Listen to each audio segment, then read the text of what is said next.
Сайн бацгаана. Эсэлтийн ерөнхий шалгалтанд зориулсан зөвлөмж хичээлийг хүргэж байна. Органик химийн хэсгээс карбон хүчил ба түүний уламжлалыг 3 агуулгатаагаар ярилцъя. Карбон хүчил ба түүний уламжлалын молекулда CO гэсэн хоёрын холбоо агуулдаг. Энэ хоёрын холбоог бол карбонийл бүлэг гэж нэрлэдэг. За тэгэхээр бүгд карбонийл бүлэг агуулж байна. Харин карбонийл бүлэгтэй шууд холбогдсон халагч бүлгээрээ бүгдээрээ ялгаатай байна. Карбон хүчлийн хувьд OH, нийлмэл эфирийн хувьд бол алкокси буюу OER, ацетил хлоридын хувьд бол хлор гэсэн халагч бүлгүүдтэй байна.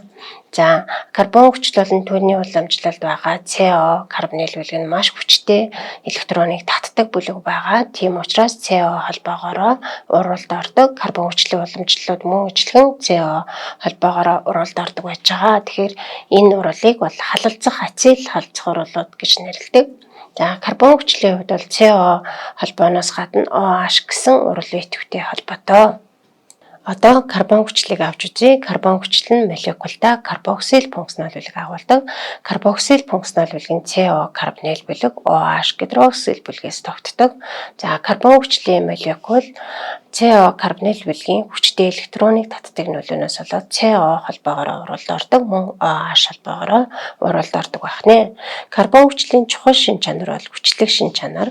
Яагаад гэвэл CO карбонийл бүлгийн электроныг татах шин чанараас болоод CO дан холбоо хагас хоёрын холбооны шинжтэй болдог. Энэ нь OH холбоог илүү сулруулж уралын идэвхтэй болгодог байгаа.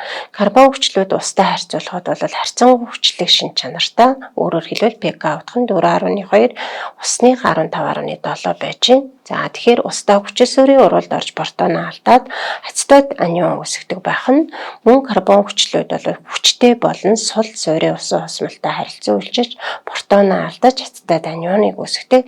Эхний тохиолдолд хүчтэй суурь болох натрийн OH-той уралд орсон байна. Хоёр дахь тохиолдолд сул суурь болох натрийн бикарбонаттай уралд орсон байна. Энэ урал бол хий ялгаруулдаг байж байгаа. Ингэснээр урал явж байгааг мэдэж болдог. Мөн карбон хүчлийн хүчлэг шин чанарууд түүний молекулд байгаа алкил бүлгийн бүтцээс хүчтэй хамаарна. Жишээлбэл энэ тохиолдолд цууны хүчил нь алкил бүлэгтэй.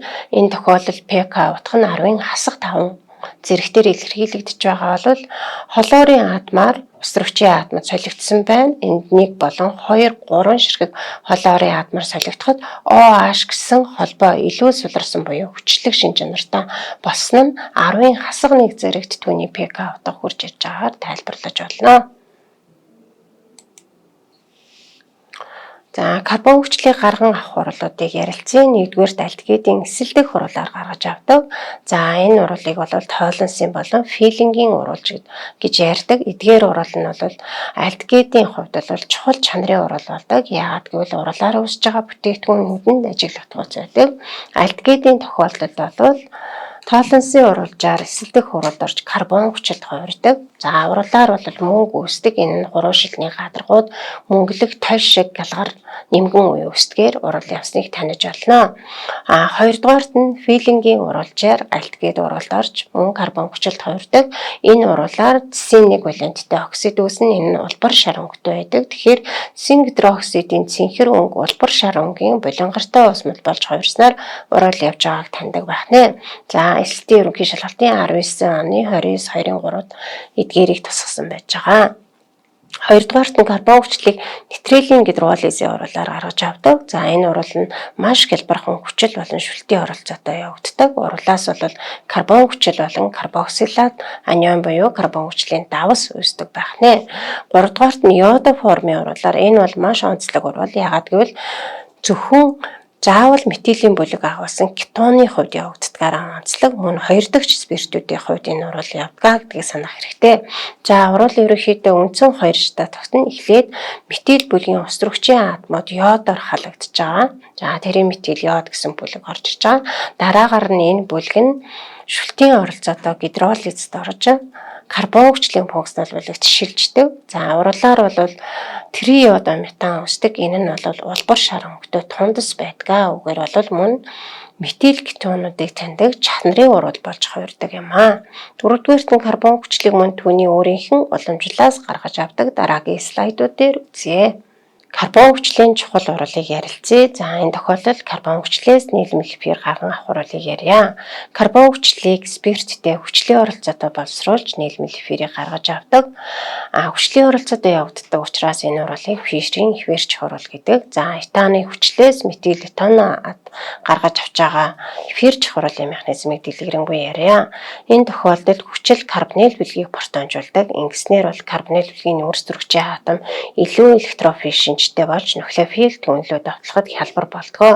Ингээ хоёрдугаар шатнд нуклеофил давталт CO холбоо үүсгээд карбоксин оксониум ион үүсгдэг. Энэ ионоос суур протоныг авч саармаг тетраэдр бүтцтэй завсрын бүтээгдэхүүнийг үүсгэдэг. Хоёрдугаар хэсэгт энэ завсрын бүтээгдэхүүн мөн протонжиж гидроксином ионд шилждэг. Ингээд хялбар явдаг гидроксином ион ус хэлбэрээр ялгарч гидроксил бүлгийн электроноо өгснөр CO хоёрлсон холбоо үүсдэг. За протонжсан карбонил бүлгээс суур протоныг авч саармаг нийлмэл эфирийг үүсгэдэг. Нийлмэл эфирүүд нь усны оролцоотой гидролизд хэлбэрхэн ордог. За гидролиз нь бол усны оролцоотойгоор задрах уралыг хэлдэг. За нийлмэл эфирийн гидролиз нь хүчил болон суурийн катализаторын оролцоотой явагдана. Хүчлийн оролцоотой явж байгаа тохиолдолд карбон хүчил болон спирт үүсгдэг бол суурийн катализатороор бол карбон хүчлийн давас болон спирт үүсдэг. За суурийн катализаторын оролцоотой явагдаж байгаа нийлмэл эфирийн гидролизийн уралын чухал жишээ бол савн үүсгэх урал байж байгаа. Савн бид нар бол амьтан ургамлын гаралтай өөх тоснос гаргаж авдаг. Өөх тос нь үндсэндээ нийлмэл эфирийн бүтцтэй байдаг. Түүнийг шүлтийн ус малтай боловсруулахад дээд тосны хүчлийн карбон хүчлийн давснууд гарч ирдэг. Энэ нь бол савн байдаг байна. За мөн хажуугийн бүтээгдэхүүнээр гэлцрийн буюу олон атомт спиртүүд ялгардаг байна. Карбон хүчлийн уламжлуулах ацил хлоридын тухай авч үзье. За ацил хлоридыг хэрхэн гаргаж авах талаар бас ярилцъя. Ацил хлорид гэдэг нь карбонил бүлгийг агуулсан мөн хлорыг агуулсан функционал бүлэг юм аа. Карбон хүчлийн уламжлалууд дотроос хамгийн уран идэвх өндөртөө уламжлал байдаг. Ацил хлоридыг болвол холоор агуулсан уралжуудаас гаргаж авдаг. Энэ тохиолдолд карбон хүчлээс фосфорын пентахлорид болон фосфорын трихлоридыг ашиглан карбон хүчлийн уламжлуулах ацил хлоридыг гаргаж авч байна. Мөн тионил хлоридыг хэрэглэн ацил хлоридыг гарган авдаг байна. Карбон хүчлийн уламжлуулах ацил хлорид нь уралын маш өндөр идэвхтэй CO карбонил бүлэг CH хлор гэсэн холбоог агуулдаг. CH хлор холбоо нь бол карбонил бүлгийн нөлөөгөөр маш сул уралын идэвх өндөртэй байдаг. Тийм учраас ацил хлоридоос бусад карбон хүчлийн уламжлалуудыг гаргаж авдаг. Жишээлбэл энэ тохиолдолд ацил хлоридыг ашиглан нийлмэл эфирийг гарган авч байна. За нийлмэл эфирийг хоёр янзын уралаар гаргаж авсныг харуулсан. Нэгдүгээр тохиолдолд бол спирттэй буюу хансын спирттэй уралд орж метил этанотыг гаргаж авсан байна. Хоёрдугаарт нь бол ароматик феноксид ионыг ашиглан фенил этанотыг гаргаж авсан уралыг харуулсан байна. За ацил хлоридын гидролизийн уралыг энд тайлбарлая. Энэ уралын идэвхтэй учраас мөн устдаа амархан уралд орж карбон хүчлээ үүсгдэг байх нэ. За уралын механизмыг товчхон ярих юм бол CO карбонил бүлгийн нүүрс төрөгчийн атом руу ус давталдаг. Ингэснээр CO холбоо үүсдэг. Энэ завсрын бүтээгдэхүүн өөрөөр хэлбэл электроны шилжилт хийснээр карбон хүчил хуурдаг байх нэ.